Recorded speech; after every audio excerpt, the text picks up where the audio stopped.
السلام عليكم ورحمة الله وبركاته. ازيكم عاملين ايه؟ يا رب تكونوا بخير.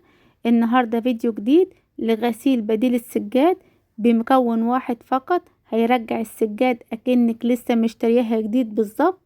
عندي بديل السجاد مشترياه بقالي سنة ونص، غسلته مرة واحدة بس وديته المغسلة، وللأسف الغسيل بتاع المغسلة معجبنيش ورجعته تاني واتغسل مرة تانية، ومن ساعتها وانا حلفت اني مش هود اي حاجة المغسلة تاني. النهاردة انا هغسل بديل السجاد بمكون واحد فقط، هيرجع السجاد والله العظيم هيرجعه اكنك لسه مشتريها جديد بالظبط. انا عندي 3 بديل السجاد، غسلت منهم 2 ودي اخر واحدة هغسلها معاكم.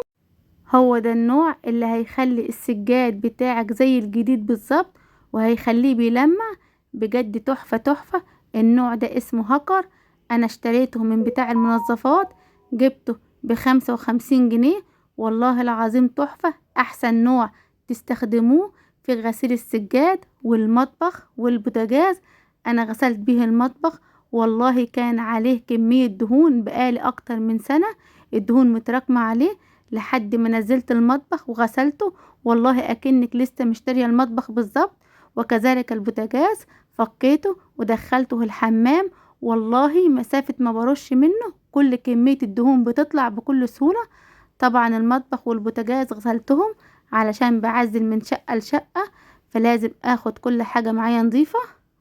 اول حاجة انا فرشت بديل السجاد في الحمام، طبعا الحمام عندي صغير خالص فبفرش جزء جزء زي ما انتوا شايفين. اول حاجة طبعا بليت بديل السجاد بالمية، وابتديت ان انا ارش عليه النوع اللي وريته لكم اللي هو اسمه هكر، وهبتدي ان انا ادعك باي فرشة موجودة عندكم. لو مش متوفرة الفرشة دي هنستخدم الفرشة بتاعت الجاروف او الفرشة اللي بنكنس بها عادي، وهنبتدي ان احنا ندعك زي ما انتوا شايفين. اهم حاجة السجاد يكون مبلول مية ونرش عليه وندعك باي فرشة موجودة عندكم. بجد النوع ده تحفة تحفة ومن احسن الانواع اللي استخدمتها.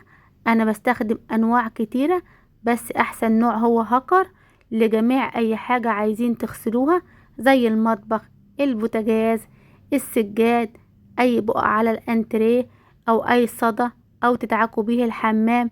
بجد خطير. انا بشكر اللي عمل المنتج ده جدا جدا. انا هستخدم خلطة الصابون دي لغسيل ولمعان السجاد.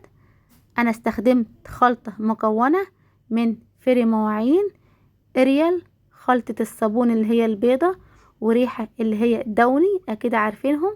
هنبتدي ان احنا نرش على بديل السجاد زي ما انتم شايفين وهندعك. شايفين اللمعان؟ بسم الله ما شاء الله. والله انا مبهورة من المنتج، بجد خلى السجاد زي الجديد بالظبط. انا بفضل ادعك جزء جزء لحد ما اخلصها كلها، وبعدين هشطفها واسيبها تتصفى من المية كويس جدا جدا. بسم الله ما شاء الله، ما خدتش اي وقت معنا خالص. انا خلصتها كلها وبعدين شطفتها. دي اخر بديل السجاد معايا، انا غسلت 2 في الاول ودي اخر واحدة انا غسلتها معاكم.